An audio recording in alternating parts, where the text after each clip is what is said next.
এমন কোন হল নাই যেটাতে গন্ডগোল হয়। উপাচার্য যখন বলেন যে এখানে ব্যালট পেপার বেশি আছে আপনারা ছিঁড়ে ফেলেন, এটা কোনো তো দায়িত্বের মধ্যে পড়ে না, এটা দায়িত্ব জ্ঞানহীনতা। আমাকে জুলাই আগস্টেও বিএনপি পন্থী বলা হয়েছে, এখন আমি বিএনপি পন্থী, সেটা অস্বীকার করি না। এমন কোন হল নাই যেটাতে গন্ডগোল হয়।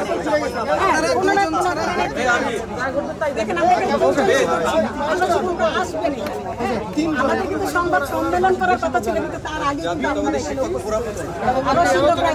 আমি অধ্যাপক শামিলা সুলতানা, বাংলা বিভাগ, বাংলা বিভাগের অধ্যাপক।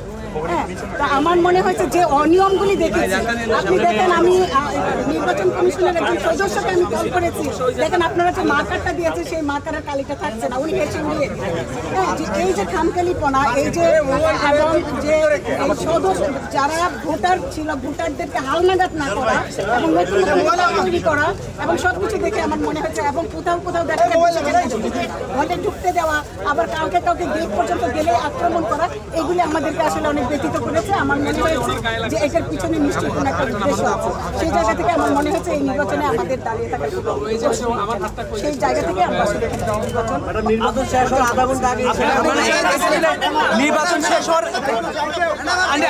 উপাচার্য যখন বলেন যে এখানে ব্যালট পেপার বেশি আছে আপনারা ছিঁড়ে ফেলেন, এটা কোনো তো দায়িত্বের মধ্যে পড়ে না, এটা দায়িত্ব জ্ঞানহীনতা। সমাধানের চেষ্টা করেছেন কিনা বর্তমানের আগে? আমরা বলেছি, একদম হেসে উড়িয়ে দিয়েছি, হেসে উড়িয়ে দিয়েছি।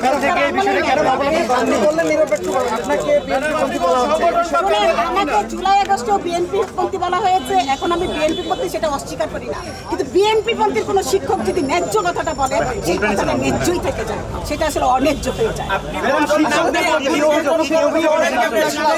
এখন সমাধান কি চাচ্ছেন? শুধু বর্তমান করবেন নাকি আমরা এটা প্রতিবাদ করবে? আমরা ইলেকশন কমিশনকে